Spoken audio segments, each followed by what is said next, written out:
It's like NASA sending out the golden record on Voyager 1 and 2. That was dumb as hell, right? bro. I thought that was dumb as hell. Oh, my God. Like, way to alert the what are you going to do when it happens? Well, I might not have to worry about it. So do you remember the distance? Have you ever done the math or heard me say it? The distance to the nearest black hole in miles? You're talking about Sagittarius A. I forget what it is. I mean, you play along at home, right? 186,000 miles a second, right? Or you got to do that for 4 years, right? So the question really is, how many seconds are in 4 years? And that's on the low side, right? Because it's 4 and change. And then multiply that number by 186,000. And that's how many miles, right? It's a big number, though. So you gotta come up with a way to get to another star system, unless you think that there's just maybe some exoplanets or something. Well, that's easy. It's bending the fabric of space and time, the whole wormhole. What is it called again? Einstein, Rosenberg, what? Einstein-Rosen bridge. Yes. So when you hear me say EPR, or anybody else talking about EPR, right? That's Einstein, Podolsky, and Rosen. It's the same Rosen. So Einstein and Rosen were like buddies. So EPR is the 3 people who didn't believe that they're the least woo people in the room, right? So Einstein didn't believe there was any woo going on with quantum. He was like, there's got to be an explanation for why these seemingly faster than light communication is going on between correlated particles that are entangled, right? Like, he didn't understand how it could happen because, it basically means there's no cause and effect in the universe, right? So he was like, that can't be the case. So Einstein, Podolsky, and Rosen were on the negative side of, like, if Hermes is, and Carlos, your mic's feeding back a little bit, just so you know. If Hermes is the most excitable guy on Clubhouse, Einstein was more like pro, right? More like always trying to walk you off the ledge, right? He's like, bro, there's got to be an explanation. There's got to be an explanation, right? So Einstein, Podolsky, and Rosen, they're the 3 initials of the EPR paradox, right? They're the ones trying to say there's some other hidden variable going on that we don't know about that makes this correlation of entanglement seem like it's a thing. But there's got to be somehow that one particle sneaking the information over to the other particle, right? There's got to be something that explains for this. So I say all that to say that, Einstein and Rosen were colleagues. So it's not Rosenberg. It's Einstein and Rosen.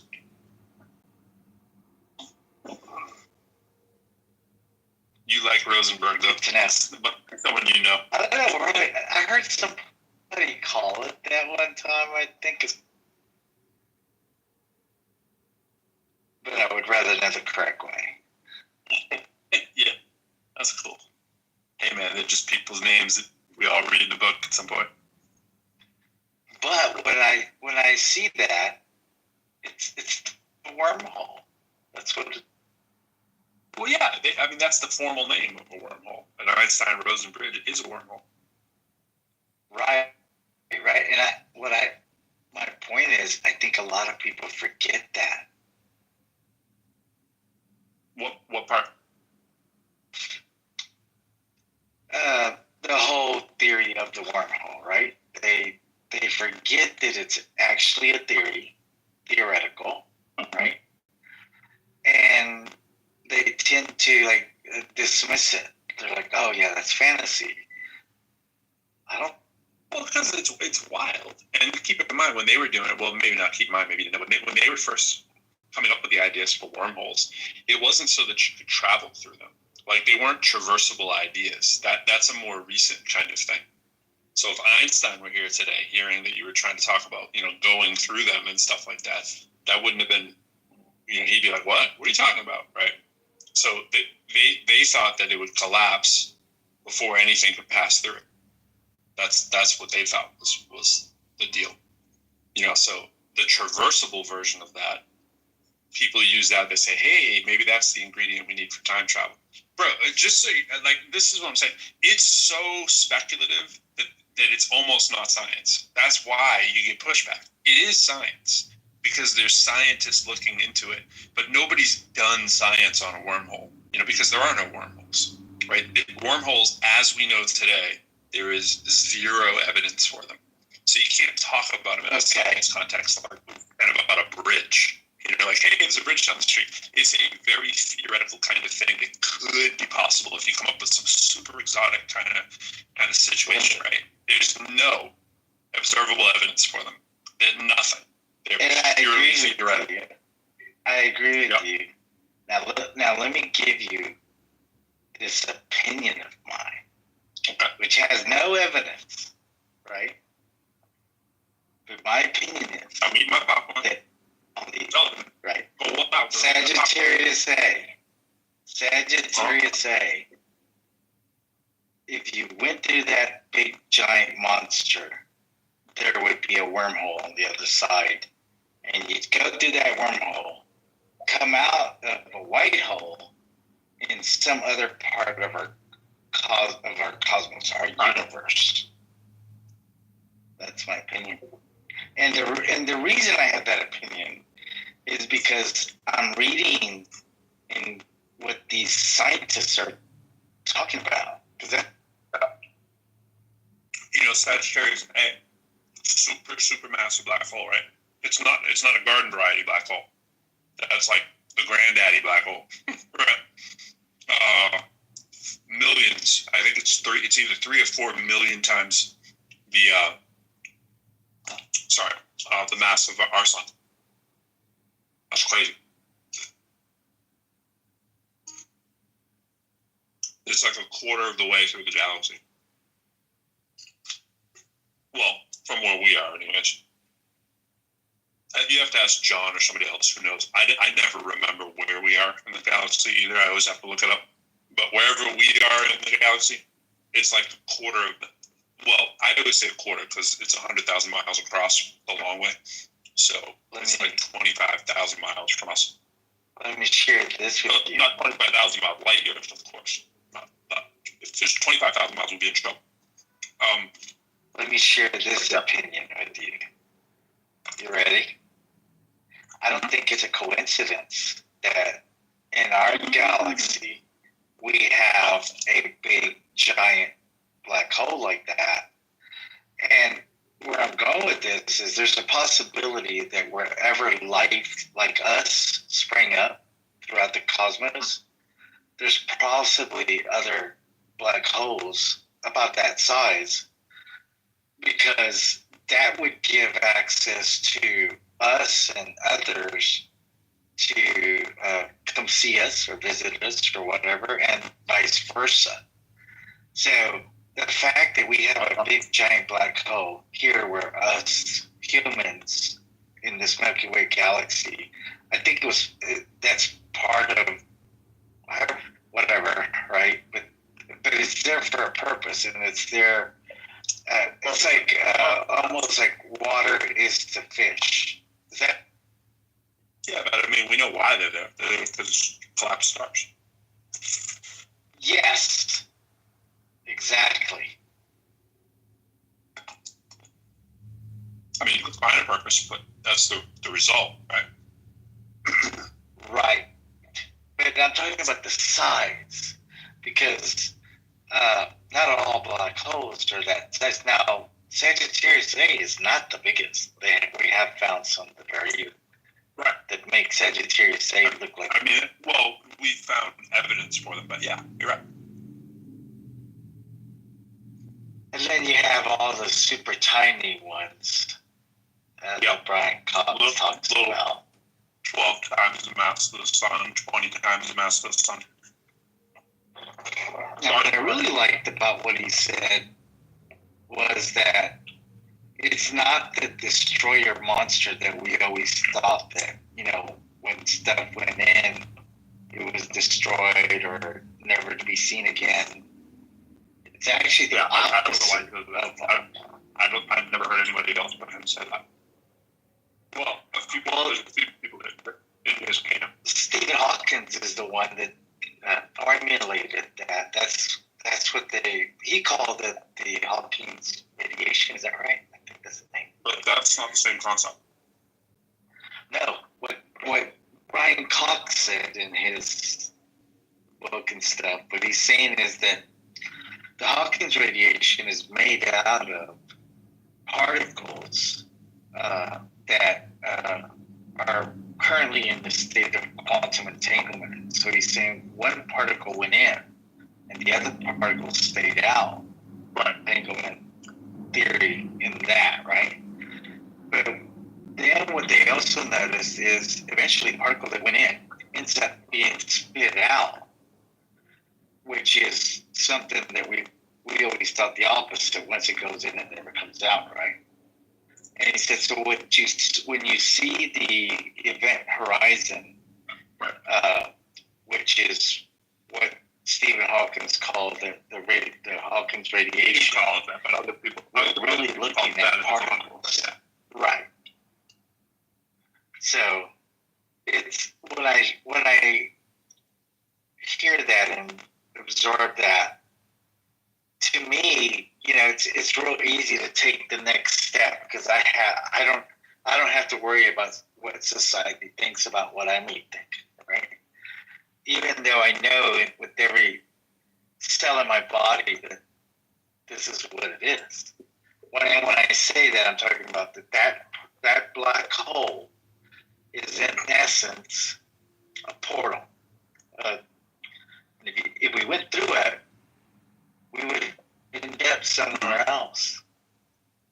Meaning, when I say that, somewhere else in the cosmos. When you say you know what every fiber of your body, bro, it's like you sound like a religious fanatic when you say that stuff.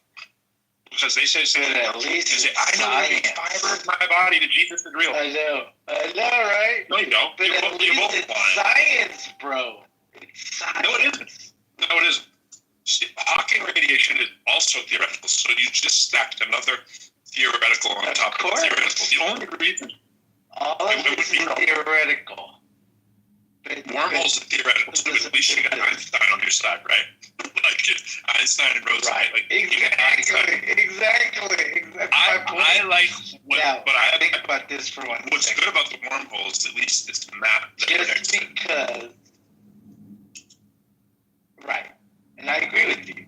But here's the thing: just because we don't have the technominence to, to observe any of this stuff, right? It's only theoretical, right? But just because we're not there yet doesn't mean it doesn't exist, especially since our top men on this planet, I'm talking about like Einstein and everybody else, Brian Greene, right? Sean Carroll, all of these guys, they're like going, this is... It wasn't Einstein's path, bro. Einstein didn't believe in any of that crap. No, he was afraid of it. He saw this, right? Because he clearly saw it. He worked it out, and, he wasn't the only one, but they worked it out, and that's why he called it spooky. He was like, oh, shit. He was like, am I... But it's understandable because look when he did this, the early 1900s, people were so conservative. Society was so conservative. The other stuff that he did with general relativity and special relativity was already out there. So when he got to quantum physics, he was like, oh, crap, right? But I think that the time, meaning when he was doing this, what year was it exactly when he started doing this? Was it the 30s? Yeah. 1905, bro. He did the photoelectric effect. So, I mean, that's kind of the guardrail. Okay. Einstein statistics for like 1904. Okay, so 1905, yeah. Yeah, 1905. How about that? 1905 to like 30 with the glory years from Einstein. Women were barely voting, right? Or something like that. It's like what our society was like. The mindset, it was very limiting. So he had to be careful too. He had to be very careful of how he presented his ideas. And I just wish that one day that our scientists would have a completely free mind and not have to worry about reputations or, and of course, right, we don't want our scientists to be crazy, right? But we do want them to. Yeah. I mean, it's like you gotta ask these questions. You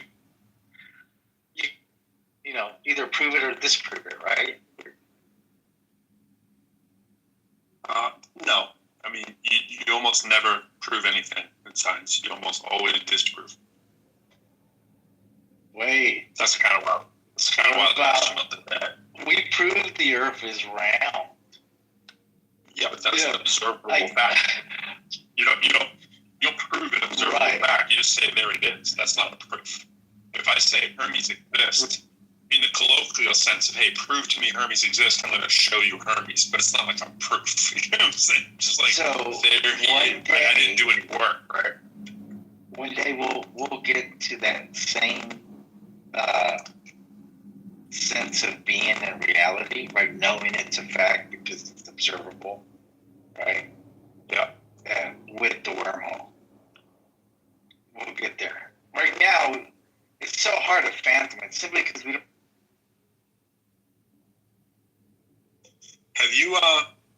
Have you watched my my quantum video yet?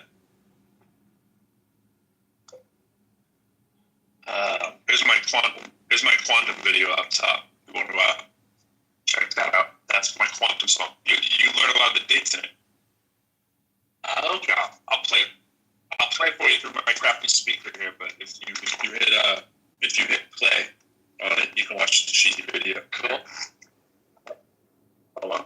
Let me try to play the cheesy video. No, I said it ain't hard to tell. Yes, I didn't really understand quantum that well. Einstein had some trouble as well, but keeping it locally real don't appeal to John Bell. It was the late 1800s when Max Planck wondered why was energy only emitted discrete packets called a quantum. That radiation problem eventually gave us more than understanding from Planck's hypothesis. Now that H is constant, Einstein brought it to life particles, discovered photons, published in an article. Niels Bohr modeled the atom at 13 electrons orbiting the atom nucleus. Discrete energy never transition, emitting or being absorbed. Furthermore, De Broglie in 1924 said that particles not just light had back and forth properties, qualities, wave particle duality, classical model of ending challenging reality. In 27, no question it came naturally as an earth. What he learned, that it can't be certain. Measure momentum, position can't really be determined. I said that it ain't hard to tell. Guess he didn't really understand quantum that well. Einstein had some trouble as well, but keeping it open and real don't appeal to John Bell. Now I said that it ain't hard to tell. Guess he didn't really understand quantum that well. Einstein had some trouble as well, but keeping it locally real don't appeal to John Bell, baby. Independence, Heisenberg, and Max Born developed matrices, quantum mechanics being born. Schrodinger's wave equation, what Max had put in the matrix, mathematically equivalent laid the foundation. Copenhagen interpretation when taking measurements, your whole system collapses. We see that evidence. Superposition, you'll find man like Richard. It gives a whole quantum field theory. We can make predictions. You in the diagram, building the intuition like block spheres. The cross of Kent's doing addition. Jumping ahead, stop skipping. We got to wrangle with the whole concept of quantum entanglement. Einstein with those gear rolls and trying to challenge it. Cause God ain't playing dice with the universe. That's embarrassing. Cause Einstein's special relativity seem to be violating information known instantly. What? No, I said that it ain't hard to tell. Guess he didn't really understand quantum that well. Einstein had some trouble as well. Keeping it locally real don't appeal to John Bell, baby. That's my little ditty. That was cool. That's awesome, dude. So let me ask you a question. So, you're a scientist, right? And you got into the field because, well, you're a mathematician, right? I'm a rapper. So, but my question is, right? Like, I know, even though, like, I guess let me formulate the question. I think that even though we don't have evidence, like you pointed out, on many of these things, that you actually feel very much like I do, where you're like, I know this is real, and you're just sort of waiting for science and technology to catch up, like I am. Yeah, there's probably parts of that that's true. When you say it a lot, and I never know what exactly you mean. I mean, there's a lot to it.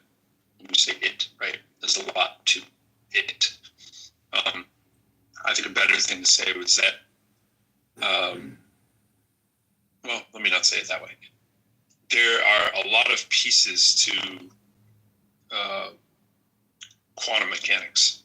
Some of them I just take on face value. They are what they are. Other pieces are really way out there. There's a lot of implications to what it could mean as it gets sorted out, right? So yeah, I'm in quantum because just like you, I'm excited by it. And I was like, wow, it'd be really cool if I don't have to sit on the sideline. If I can just, start doing some of the mathematics that's involved with quantum so that I can force my way in the door. That's what I started to do, right? I just started forcing my way into the door. And then, got involved in a bunch of these NSF grants that are connected to it. And now I'm, sitting at the table with a lot of people that know a lot more about it than I do. I'm just lucky I have a half decent skill that allows me to sit at the table and learn from other people who know infinitely more about it than I do. So, I've got to go to a lot of cool places and see a lot of cutting edge research and a lot of cutting edge technology that's been developed, and kind of have a feel for where I think the industry's going. I could be wrong on that too. And I'm excited about it. But when you say it's true, it's like, bro, just by sheer probability, if there's 10 things we're talking about that we're judging to be true, like maybe 50% are going to be true, right? But when we're talking about wild things in general, well, then there's a very low probability that 5 of those things would be true. So some of the stuff that's proposed that's way out there in theoretical physics has a very, very slim chance of being true. Almost none of theoretical physics turns out to be true. But when it does, boy, does it make big news, right? Like a Michio Kaku working his whole life on string theory, right? He's got nothing to really show for it, so he does this theoretical physics side gig as a science communicator, right? And a professor in a regular job. I'm not much different than that, right? You play around with it, you toil around with it, you see what's going on, and you get to be near where the action is, and that's really cool. I say the same thing with basketball players, bro. Like, most players are never going to go to the league, but if you like basketball, maybe if you become a statistician, you can sit there and watch the games for free. Carlos likes engineering, and he did the bar test, right? So you got a lawyer mixed with an engineer. Hey, a patent attorney would be a great career, right? That way I could get to do something that I like, and then I got some skill, and it's the same with you. You know what I'm saying? And it's like, when you can design something or contract something that's near and dear to your heart, you're way more excited about it than just doing some random building.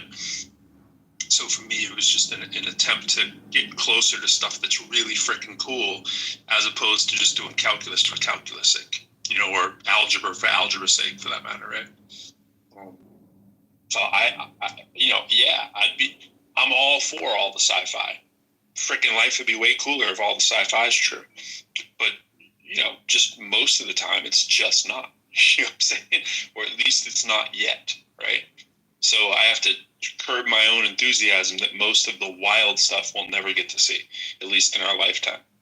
I think the most wild thing out there that could possibly be true, if you're really speculating on it, is using quantum computers and quantum computing to do things that seem next to impossible right now. Like, that's the best thing. And if you get really creative with it, if you said, wow, if I had super AI that's super advanced with super powerful quantum computers, what kind of stuff could we do? We could probably cure cancer almost instantly if we had super massive, powerful quantum computers, because there's just the level of complexity that the computing needs to happen. We don't have the kind of computing complexity in binary with ones and zeros that we can do to extrapolate and exploit what quantum can do, right? Not only is it a one and a zero, it's every number in between in multiple kind of dimensions at once, right? It's just like, what? Taku says it really well. He talks about instead of computing on silicon wafers, we're computing on atoms, right? And exponentially moving up the power we can do. So yeah, if we get a quantum computer, bro, all bets are on. Anything you can think up when we get to the state of real quantum computers, could be much more of a possibility. So we better start now thinking about what are the speculative things that we can make happen, what are the things we have a chance to make happen, and then think about when we have this unbridled power, what are we going to do with it, and how are we going to leverage that technology? That to me is the exciting part. I don't so much care about time doorways and stuff. I mean, it's super cool, right? But think about the stuff you could do tomorrow if you had unlimited computing power. As opposed to, it still doesn't eliminate your problem that you got to go 4 quadrillion miles to get to the nearest black holes or something, and we don't have technology to do that yet. Could we stick a quantum computer on it and say, hey, go crazy, come up with a theoretical way to, yeah, we might be able to do that. But the key is, so what we did is we built a quantum computer and then say, how do we build a man-made wormhole? And then we wormhole to the black hole, which, if you do that based on that theory, right, you get there instantly.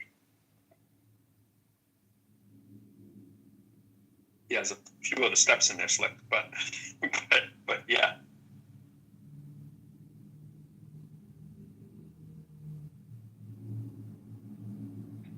But see, think of this, right? Now, I understand what you're saying about, okay, what can we do today and tomorrow? And we have to do those things. But we also need people.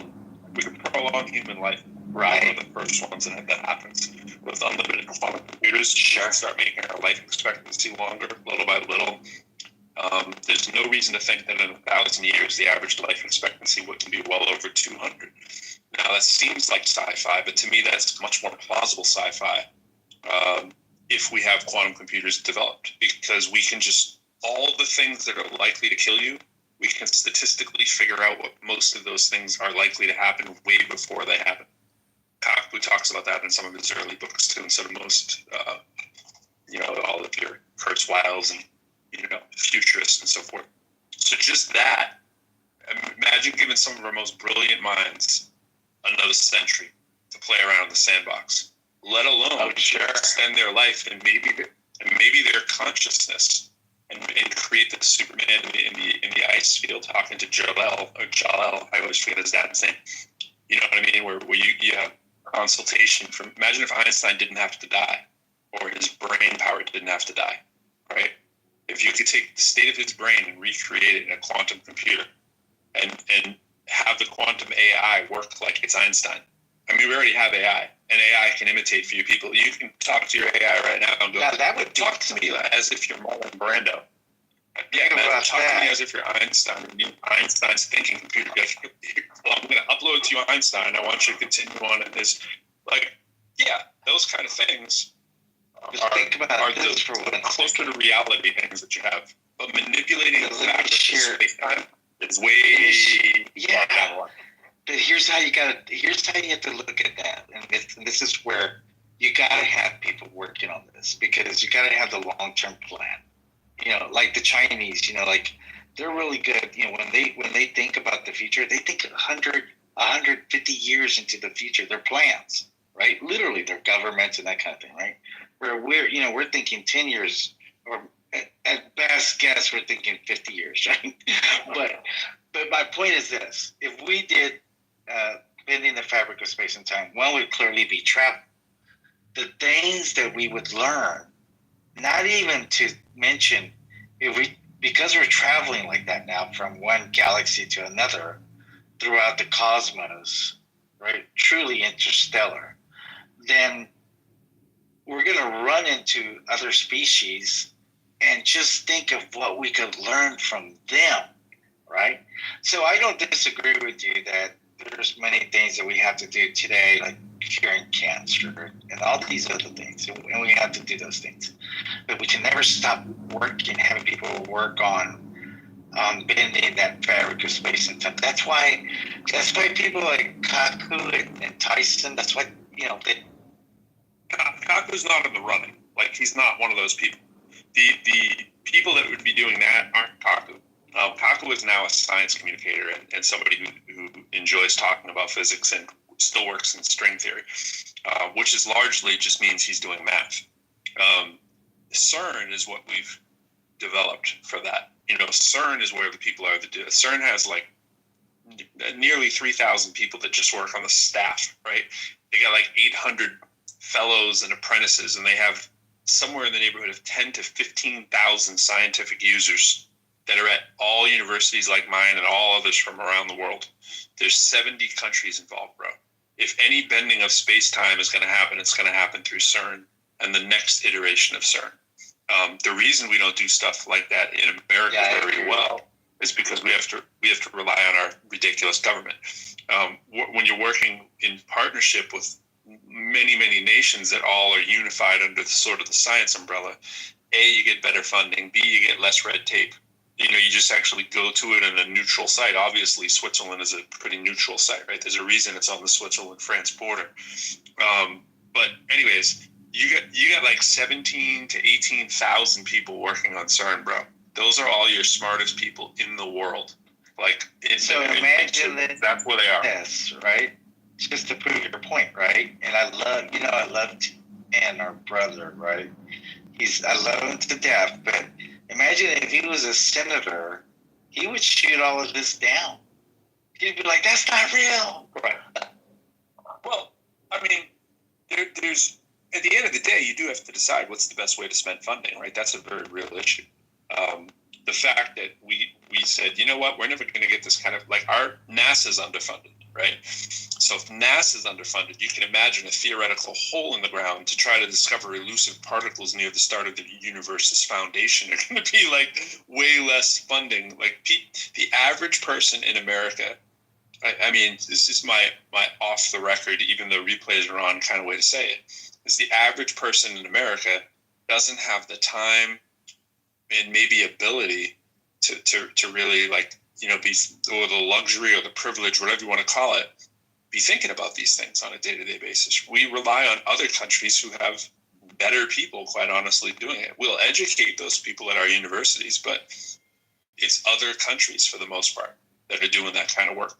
Yeah, we have some exceptions, but if we weren't working with international countries, with international players and these kind of things. Wait, you're saying the United States is lacking on that? Absolutely. The United States is not a superpower when it comes to physics. It's not a superpower when it comes to math. Who's the superpower in physics? Germany, Japan, all these kind of countries like those, right? A lot of the Northern European countries where they've invested a lot of money in those things for years and years and years, they have us beat, bro. They have us beat. I mean, you can just pick your country, like, we do really well at the graduate level. It's not to say like MIT is not a world leader. Of course it is. But we bring in talent from around the world that a lot of times takes their expertise back to their home country to do these things, right? So we lose a lot of that potential talent. And Kaku does a great video actually talking about that. It's called The Dirty Little Secret. If you type in Dirty Little Secret in Kaku and watch the video that he does from like 15 years ago, he kind of says that. He gives you a dissertation on how it is. He's like, dirty secret, we suck at math in the United States. We always suck. So how do we get American kids? You know what it is, dude? It's that the biggest celebrities that we have in this country. Not that the Northern Europeans don't have like sport celebrities, because they have the what you call it, like the soccer players, right? Those are big sports, and maybe F1, Formula One drivers and polo. So they got their own sports and they have their own celebrities. But I think we sort of take our celebrities, our sports celebrities. Yeah, I think that, yeah, if we put the same kind of effort we do into music and sports and we put it into science, I think that is a winning recipe. It's like we have like some of the world leading institutions in the world, right? Some of them, right? Obviously the MITs and the Caltechs and the Stanfords. These are elite on a world scale kind of places, right? You know, Los Alamos, all that kind of stuff is in our favor. It's not to say that we don't have kind of elite stuff, but a lot of the talent we're importing from around the world, right? The other countries don't have to import their talent. I mean, Germany has German physicists, right? You know, you heard me in the rap song, they're talking about Max Planck and Einstein, all, you know, it's like it has a rich tradition of history. Japan, France, all these countries, Russia, right? Like Switzerland, where CERN is, right on the border. These places have dominant kind of, you know, institutions and physics proliferation, and they respect education, a lot of these countries, in a different way that we do, you know. So yeah, it's that, but it's also the attitude, my opinion, of the far right in this country is not a very science. When you look at the far right of this country, bro, it is not a very science literate group of folks either, especially those in Congress, right? It's been under a stranglehold for years in terms of what it funds and what it doesn't fund, and its job is basically to make less bureaucracy so companies can get richer, right? Now, if those companies are physics companies, great. But a lot of times they're oil and coal. There's another facet. There's another facet to what you just said. So it's not just the conservative mindset, but then a lot of these people, right, these senators and the congressmen are deists. And we're not just talking like maybe casual on Easter they go to church. I mean, some of these are very extremist.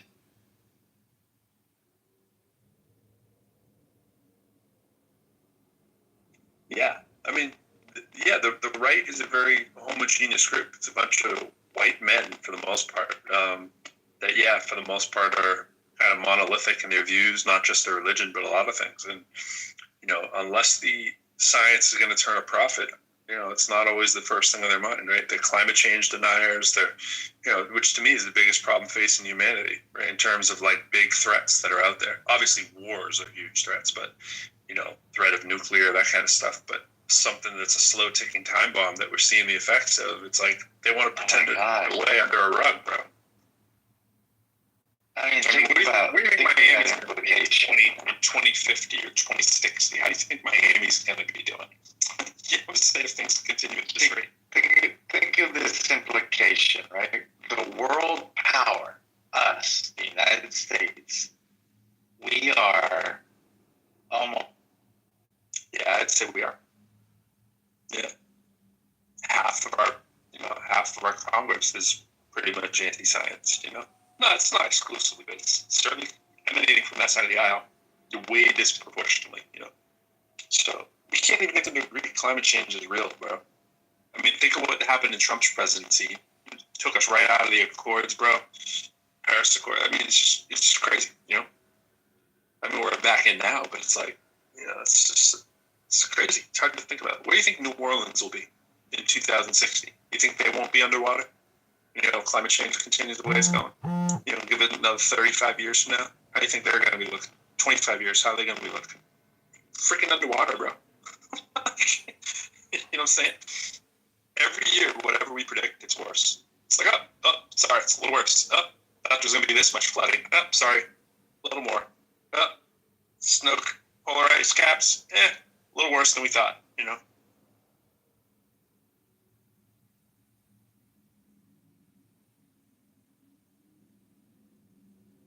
Buy up that Bible Belt land, bro. Someday it's gonna be at a premium.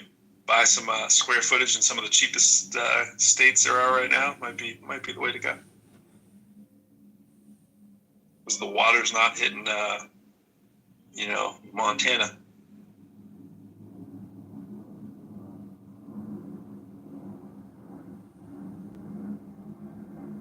Did you ever see that movie? It was a TV series called 1883. It was the same people that made Yellowstone with Kevin Costner. No, I didn't. Oh my God, it's pretty intense. It's actually really good because it just shows how the Americans in the East Coast settled the West, right? And the things you had to go through. And at the time, this was like in the late 1800s. Texas was sort of considered like the halfway point. So you came from New York City, got to Texas by train, and then in Texas you bought your wagon trail thing with your horses and all your supplies, and you basically you go the rest of the way on wagon. You could take a train, but you couldn't take all your belongings. And if you wanted to find like something special as far as land was concerned, well, the train, it's not like the train's going to leave the tracks, right? So, and then in that story, they get to Montana, and the white settlers are talking to, one of them is talking to the chief. I forget what tribe it is. And so the white settler says, "Hey, what land can I get? I'm looking to get some land. I'll pay you for it." And the chief says, "You know what? I used to hunt this valley right over here, and you can have it. You don't have to pay for it. And but in 7 generations, we want it back." And so it's based on a true story. The family's called the Dutton family, and they own that valley. And according to what the chief said, the next generation would be this coming generation, right? But it's interesting. It's a huge valley. I mean, we're talking about I don't know, maybe 3,000 acres, something like that. Yeah, but it's interesting. It's a good. Oh, absolutely.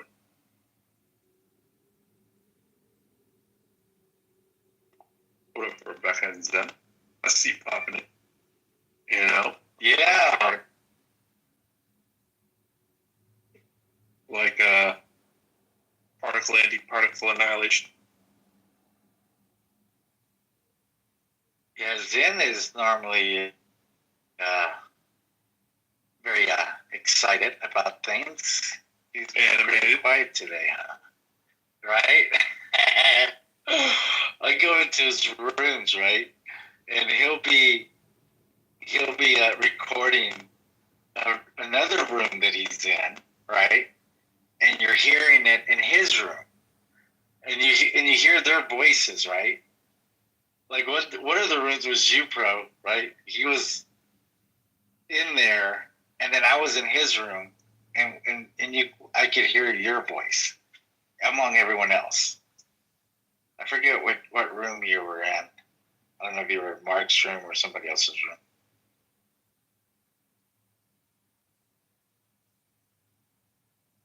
I don't know if I remember which one you're talking about. Yeah, it was one of them. Because Zen goes into almost every room. Yeah. I remember being in a couple of them, but I don't remember where we were. But yeah. Yeah. I'm gonna have to get going pretty soon, bro. But I might hop back on later. But it's 11:30 over here. Yeah, same here. All right, man. I'll see you later. All right, sir. Peace.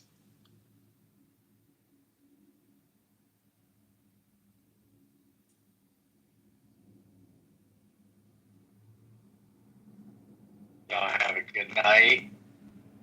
I'll see y'all tomorrow.